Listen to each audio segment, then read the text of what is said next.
Goodness me, it seems every single day there is a new video about Disney, and it's sort of fascinating spiral descent into nonsense. They have fired the director and producer of Lightyear. Now, that, in and unto itself, not a huge surprise. That movie lost Disney over $200 million. Not a small failure. Quite large. But what's surprising is that those individuals were sort of integral to Pixar in general. And Pixar has been on a downward trend for a while. They got rid of, essentially the head honcho at Pixar due to what was claims of like Me Tooing. The guy hugged some people from what, most reports say. Pretty harmless guy, maybe a bit on the spectrum. But they are absolutely ripping themselves apart with what I would consider to be somewhat assets, at least some of them anyway. Now, what I mean by that, these people these individuals saved Toy Story 2 at one point, and they've been fired from Pixar, Disney. But it's not just that.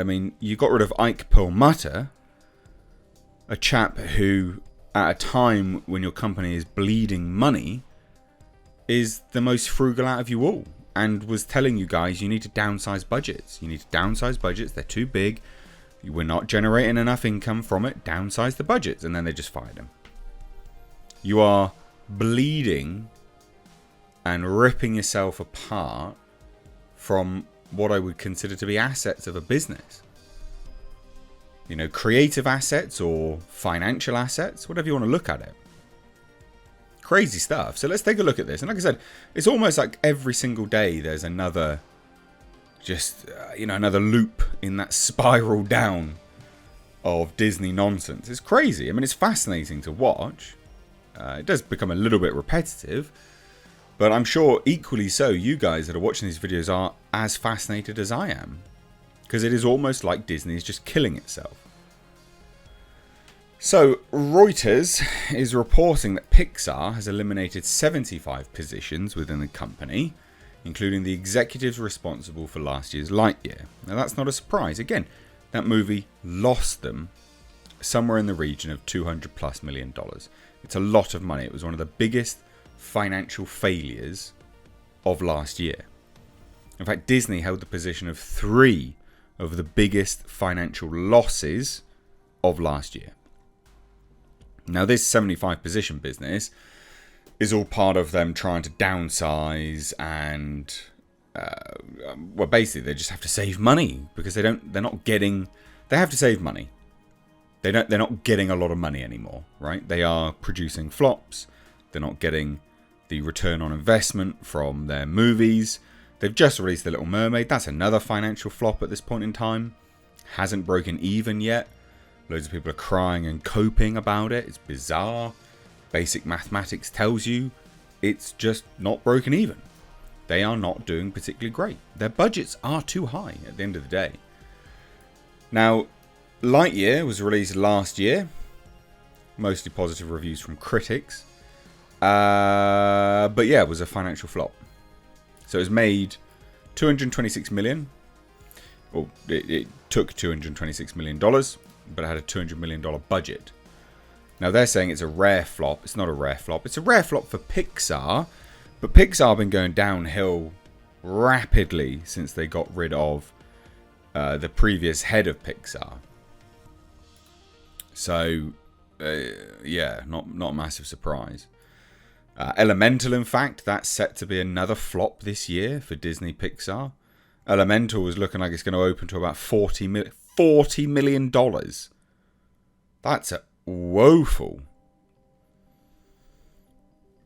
Now, in terms of what went wrong with the movie, there's loads of issues of what went wrong with that film. It was a bizarre spin-off from the Toy Story franchise.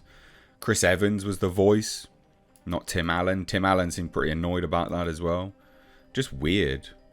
But anyway, Lightyear director Angus MacLane, who was also part of Toy Story 4 and Coco's creative teams. So, up there, he's been involved in Pixar for some time. He's been fired. alongside the producer, Galen Sussman. Now this is interesting. This is what I mean by bleeding assets.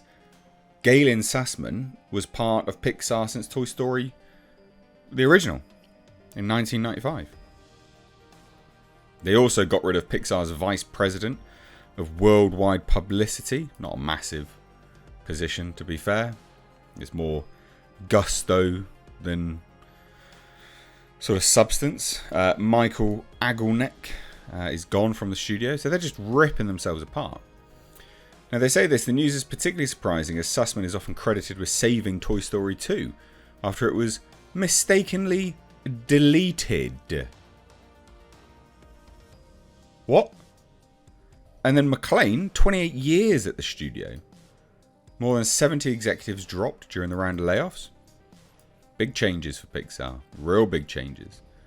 And then, you know, again, this is part of their $5.5 billion cost-cutting measures. 7,000 jobs across the entire company. Probably more. And then we always come back in these articles. People always blame Bob Chapek. Bob Chapek took over from Iger. It's Iger's issues. So it's got nothing to do. And Pixar as well. Pixar's been going downhill for a while. And that's not... Yeah, that's not Chapek's problem. Pixar was Iger's problem. Lightyear remains one of Pixar's biggest failures. Massive. Like $200+ million loss. Not a small loss. Now they say this, you know, so those closely associated with the project being fired may have been inevitable. Sure. But don't you think some of these people... You know, I mean, I guess you're only as strong as your weakest link. Or your weakest movie, perhaps. Maybe that's what they're trying to imply here. That they're 28 years and, you know, saving Toy Story 2 doesn't make a difference. I mean, it's fascinating. Again, absolutely fascinating. But it goes to show that the amount of people that they can just lose and still run these studios, how much dead weight these companies have is insane. Absolutely insane. You've got Toy Story 5 currently in the works. Now, I think that they announced that primarily because they wanted to get investors back on side, get shareholders happy. But yeah, firing all these members of staff. Interesting stuff. So yeah, Disney just nuking Pixar completely. So let me know what you think of this down below. Shocking, fascinating all the same though. So drop your thoughts down below. Cheers guys. Take care.